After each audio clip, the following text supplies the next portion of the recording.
Hello everyone, this is me Sadia है और मैं आपके लिए लेकर आई हूँ एक और रीडिंग जो कि होगी उन लोगों के लिए जो जानना चाह रहे हैं कि आपके पर्सन का नेक्स्ट एक्शन क्या होगा आपकी तरफ। तो ये रीडिंग डेफिनेटली आपके लिए है। रीडिंग शुरू करने से पहले रिमाइंड करवा दूँ कि ये एक जनरल रीडिंग है। अगर आपको पर्सनलाइज रीडिंग लेनी है तो रीच आउट कर सकते हो। ईमेल आईडी डिस्क्रिप्शन बॉक्स में गिवन है। सो लेट्स सी कि क्या होगा आपके पर्सन का नेक्स्ट एक्शन आपकी तरफ। चाहे आप इन टच हो, चाहे आप आउट ऑफ टच हो, दोनों सिचुएशन में ये रीडिंग देख सकते हो। सो क्या होगा आपके पर्सन का नेक्स्ट एक्शन आपकी तरफ। Two of pentacles in reversed. ऐसा लग रहा है कि आपके पर्सन किसी चीज़ को लेकर इनडिसाइसिव थे पहले, आपको लेकर, इस कनेक्शन को लेकर, फ्यूचर को लेकर, अपने एक्शंस को लेकर। लेकिन अब उनको समझ आ रहा है कि अब उनको समझ आ रहा है कि उनको डिसीजन लेना पड़ेगा, क्योंकि ऐसा लग रहा है कि जैसे ऐसा लग रहा है कि जैसे वो आपको लेकर जो डिसीजन बना चुके हैं, उसके हिसाब से वो अपना एक्शन लेना चाहते हैं। पहले वो थोड़े इमोशनल थे, पहले वो थोड़े इंडिसाइसिव थे, पहले वो थोड़ा कभी इमोशंस को सुन रहे थे, कभी अपने दिल को सुन रहे थे, कभी लोगों को सुन रहे थे, कभी लोगों की बातों को सुन रहे थे। लेकिन अब ऐसा लग रहा है कि उन्होंने डिसीजन बना लिया है। अगर ये अपराइट आता तो दैट मीन्स कि वो शायद स्टिल इंडिसाइसिव है, लेकिन ऐसा लग रहा है कि वो डिसीजन बना चुके हैं अपने मन में आपको लेकर, इस कनेक्शन को लेकर। सो फिलहाल जो उन्होंने डिसीजन बनाया है आपके लिए, लेट्स सी कि क्या है वो डिसीजन, क्या है वो डिसीजन।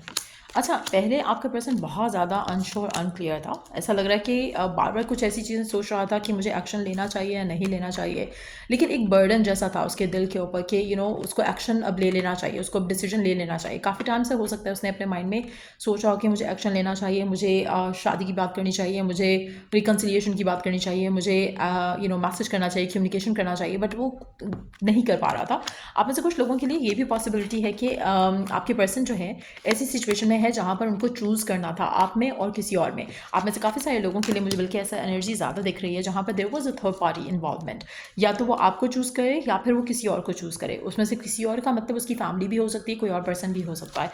तो मुझे ऐसा लग रहा है कि फाइनली उसने डिसीजन बना लिया है कि वो किसको चूज़ करने वाला है, आपको या फिर थर्ड पार्टी को।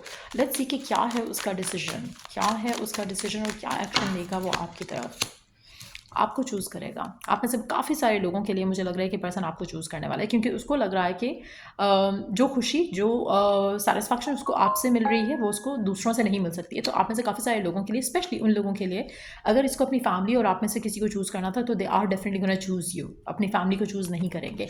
गिवन सर्कमस्टांसिस में मुझे ऐसा लग रहा है कि फिर भी कोशिश ये करेंगे कि कन्विंस कर लिया जाए, मना लिया जाए लोगों को इस सिचुएशन को लेकर। But at the same time नहीं भी होगा तो पर्सन आपकी तरफ डेफिनेटली एक्शन लेगा, आपको चूज़ करेगा, इस रिश्ते को चूज़ करेगा। आप में से कुछ लोगों के लिए, अगर आपके और आपके पार्टनर के दरमियान में इस वजह से इश्यूज चल रहे थे या इस वजह से प्रॉब्लम्स चल रही थी बिकॉज वो आपको चूज़ या आपको प्रायोरिटाइज नहीं कर पा रहे थे इन द रीसेंट टाइम्स, तो डेफिनेटली वो भी जो है वो होना शुरू हो जाएगा। वो आपको चूज़ करने लगेंगे, आपको प्रायोरिटाइज करने लगेंगे, क्योंकि कहीं ना कहीं वो इस चीज़ में खुश नहीं है। मुझे ऐसा लग रहा है कि आपका पर्सन बहुत ऑब्सेसिव किस्म का पर्सन है। ऐसा लग रहा है कि हर चीज़ उसको एक्सट्रीम लेवल पे चाहिए। और अभी भी अगर उसने पहले अपने करियर को चूज़ किया तो अब वो आपको चूज़ करेगा, तो आपको ही चूज़ करेगा।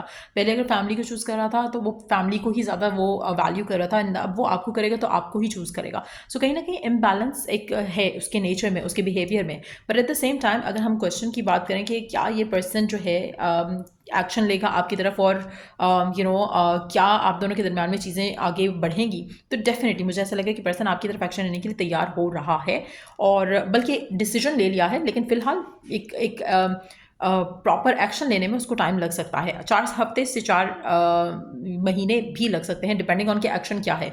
आप में से काफ़ी सारे लोगों के लिए पर्सन चूज़ तो वो आपको ही कर रहा है। कहीं ना कहीं कोशिश ज़रूर करेगा कि उसकी खुशी में सब राज़ी हो जाएं, लेकिन मनाना सबको उसके लिए आसान नहीं होगा। बट मुझे लग रहा है कि कोशिश पूरी करेगा आपका पर्सन कि किसी को नाराज़ ना करे, किसी को किसी का दिल ना दुखाए, और उसके बाद फिर कोई एक्शन ले जिससे आपका आपका जो इक्वेशन है आप दोनों का वो भी सही रहे और कोई और भी इस पूरे प्रोसेस में हर्ट ना हो। सो लेट्स सी कि कब तक ये पर्सन आपकी तरफ एक्शन ले रहा है। ऑल्दो मुझे यहाँ पर 4 हफ्ते, 4 महीने का टाइम दिख रहा है, बट लेट्स सी कि क्या होगा उस एक्शन के बाद और क्या एक्शन होगा आपके पर्सन का आपकी तरफ। अच्छा, आप में से काफ़ी सारे लोगों के लिए एक महीने के अंदर अंदर आपका पर्सन आपकी तरफ एक्शन ले रहा है और सारे इश्यूज, सारे प्रॉब्लम्स को रिजॉल्व करना चाहेगा, क्योंकि कहीं ना कहीं ये चाहता है कि आप दोनों के दरमियान में जो इश्यूज हैं वो रिजॉल्व हो, और ताकि आप दोनों कमिट कर सको, आप दोनों एक दूसरे के साथ आ सको। अगर आप राइट नाउ नो कॉन्टैक्ट की सिचुएशन में हो तो पर्सन आपकी तरफ एक्शन लेगा एक महीने के अंदर अंदर, और आपके साथ जो रिश्ता है उसको रिवाइव करेगा। आप में से काफ़ी सारे लोगों के लिए मुझे ऐसा लग रहा है कि पहले शायद पर्सन के पास इतना अथॉरिटी नहीं था अपने एक्शंस के लिए, कि वो खुद एक्शन ले सके, जिसकी वजह से हो सकता है कि उसने आपको चूज़ नहीं किया हो, या उसको हो रहा होगा कि जैसे मैंने कहा ना कि एक नेचर है कि वो सबको साथ लेके चलना चाह रहा है, तो हो सकता है कि that could have led to the ending. लेकिन अब ऐसा लग रहा है कि कन्विंस हो रही हैं, चीज़ें आगे बढ़ेंगी, आपके एक महीने के अंदर अंदर आपके और आपके पार्टनर के दरमियान में इश्यूज़ जो है वो रिजॉल्व होंगे। आप दोनों का जो रिकन्सिलिएशन होगा, अगर आप नो कॉन्टैक्ट में हो, अगर इन टच हो, तो आपका और आपके पार्टनर का जो है रिलेशनशिप आगे जाएगा। उसमें कहीं ना कहीं फैमिलीज इन्वॉल्व होंगी, कहीं ना कहीं सिचुएशन जो है उस लेवल पे जाएगी जहाँ पर कमिटमेंट, शादी की बात होने लगेगी। बट मेजॉरिटी लोगों के लिए मुझे ऐसा लग रहा है कि पर्सन आपको चूज़ करना चाह रहा है, वो दूसरे लोगों की बातों को कंसिडर नहीं करेगा। आप में से काफ़ी सारे लोगों के लिए मुझे ऐसा लग रहा है कि अनएक्सपेक्टेड चेंज आप देखोगे अपने पर्सन के अंदर। बट यस, ये आने वाले एक महीने के अंदर अंदर, जब भी आप ये रीडिंग देख रहे हो, उसके अंदर अंदर एक महीने के अंदर अंदर आप ये पॉजिटिव चेंज आते देखोगे, जहाँ पर्सन जो है वो आपको चूज़ करेगा, इस रिश्ते को चूज़ करेगा, ओन करेगा इस कनेक्शन को। अगर आप में से वो लोग जो शादीशुदा हैं, स्पेशली उनके लिए, अगर आपके पर्सन और आपके दरमियान में इन लॉस की वजह से या फिर फैमिलीज़ की वजह से कोई डिस्प्यूट चल रहा था, वो रिजॉल्व होगा। पर्सन आपको चूज़ करेगा, पर्सन आपको अकेला नहीं छोड़ेगा इस पूरी सिचुएशन में। वो आपको चूज़ करके अपने साथ जो है रिश्ता जो है उसको स्ट्रॉन्ग करने की कोशिश करेगा, because that's what they want. अगर आप दोनों के दरमियान में सर्कमस्टेंशियल ब्लॉकेजेस थे, उसको भी पर्सन काफ़ी हद तक ओवरकम कर जाएगा। जैसे हो सकता है कि अगर आपके पर्सन के एंड पे उनको लग रहा था कि वो अभी आपको अप्रोच नहीं कर सकते, या इस रिश्ते को सीरियसली नहीं अप्रोच कर सकते because of something going on in their life, जिसको लग रहा था कि टाइम लगेगा, या वो चीज़ों को हैंडल नहीं कर पाएंगे, तो मुझे ऐसा लग रहा है कि दे आर फीलिंग कि अब वो स्ट्रॉन्ग इनफ पोजीशन पे हैं कि वो आपको या इस कनेक्शन को परसू कर सकते हैं, और उनको किसी के अप्रूवल की ज़रूरत नहीं है। तो कहीं ना कहीं एक स्ट्रेंथ एंड एक करेजियस एक्शन जो है वो आपका पर्सन जो है वो आपकी तरफ अब ले सकता है, ऐसा उसको फील हो रहा है कि they can take the action towards you. So वो डिसीजन बन चुका है कि वो आपको चूज़ कर रहे हैं, और ये भी डिसीजन बन चुका है कि जो भी है, अगर कोई इस कनेक्शन को अप्रूव नहीं भी कर रहा, तो भी दे गोना मेक श्योर कि वो आपकी तरफ एक्शन स्टिल लें, क्योंकि आप उनके लिए उनकी विश फुलफिलमेंट हो, और वो इस कनेक्शन को हाथ से जाने नहीं देना चाहते। There is so much love that they have towards you. बहुत ही ज़्यादा प्यार, बहुत ही ज़्यादा अफेक्शन है उनके दिल में आपके लिए, और इस कनेक्शन को वो हाथ से जाने नहीं देंगे। सो मेजॉरिटी लोगों के लिए एक महीने के अंदर अंदर आपको बहुत पॉजिटिव चेंज आएगा आपके पार्टनर के साथ, और चीज़ें आपको बेहतर होती दिखेंगी। और अगर आप दोनों नो कॉन्टैक्ट में हो तो रिकन्सिलिएशन आ सकता है, और अगर आप शादीशुदा हो एक दूसरे के साथ तो इश्यूज़ जो है वो रिजॉल्व हो जाएंगे। और अगर आप सिर्फ एक ऐसे रिलेशनशिप में हो जो जिसका अभी फ्यूचर नहीं पता, तो आपको फ्यूचर दिखेगा अपने पार्टनर के साथ, बिकॉज वो रिवील करेंगे उनकी इंटेंशन आपके साथ। सो ये थी रीडिंग आप लोगों की। अगर आपको इस रीडिंग से हेल्प मिला है, गाइडेंस मिला है, तो लाइक शेयर सब्सक्राइब जरूर करो। Till I do the next read, take care, bye.